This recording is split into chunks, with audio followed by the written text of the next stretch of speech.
আসসালামু আলাইকুম। ইকরাসাত মোম রেসিপিতে সবাইকে স্বাগত। আজকে আমি মিষ্টি আচার করব, একদম তেল ছাড়া, সারা বছর সংরক্ষণ করতে পারবেন এরকম মিষ্টি আচার। দেখেন এখানে আমি 2 কাপ চিনি দিয়ে দিয়েছি, আর দিয়ে দিলাম এখানে 2-3 টুকরা দারুচিনি, তারপরে এলাচ, লবঙ্গ দিয়ে এখন আমি পানি দিয়ে দিতেছি। পানিটা দিয়ে আমি শিরাটা করে নেব আগে।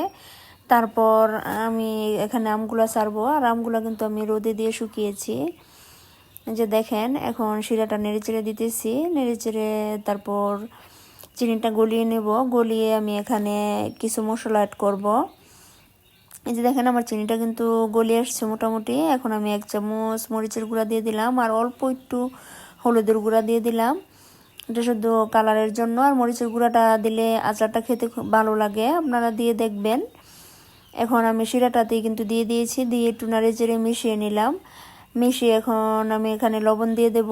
এই যে দেখেন দিয়ে দিলাম সাধারণ লবণ, যে লবণ আমরা সবসময় তরকারিতে বা অথবা খাওয়াতে ব্যবহার করি। এখন দিয়ে দিলাম আমি এখানে বিট লবণও 1 চামচ দিয়েছি। আমি দুটোটা লবণই সমপরিমাণ দিয়েছি।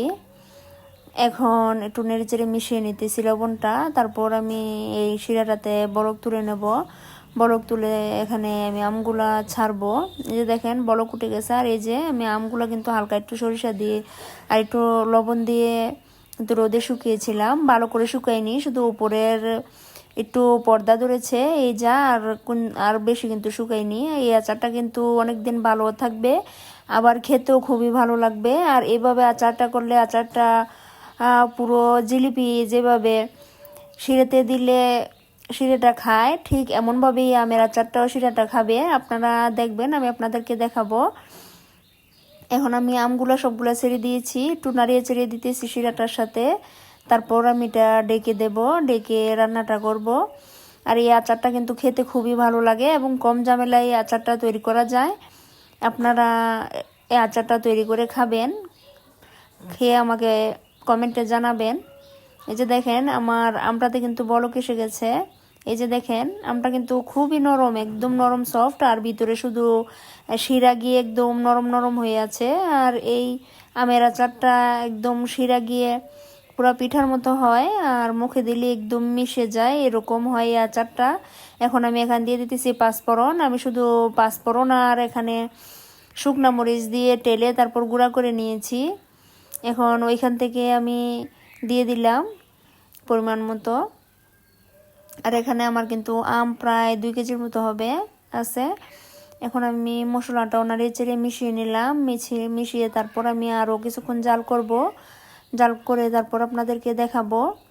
আর এই পর্যায়ে দেখেন আমের আচারটা কিন্তু এই যে একদম ফুলে ফুলে গেছে, ফুলে ভিতরে শিরা ঢুকতেছে।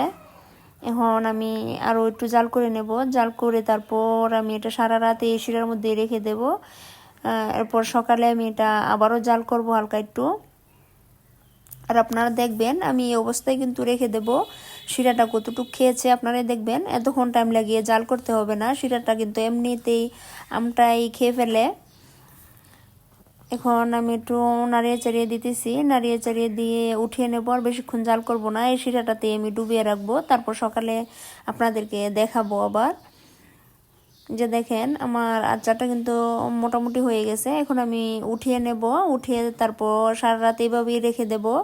যে দেখেন আমি আবার সকালে ফিরে আসলাম, আর আপনারা দেখেন অনেকগুলো কিন্তু শিরা ছিল, শিরাগুলো কিন্তু একদম আমটা একদম চুষে নিয়েছে। এখন শিরাটা অল্প আছে, এই শিরাটাও আমি জাল করে নেব, জাল করে একদম শুকিয়ে নেব। এই যে দেখেন আমি কিন্তু জাল করতেছি আস্তে আস্তে, জাল করে শুকিয়ে নেব। শুকিয়ে তারপর আমি এটা বয়মে ভরে রেখে দেব।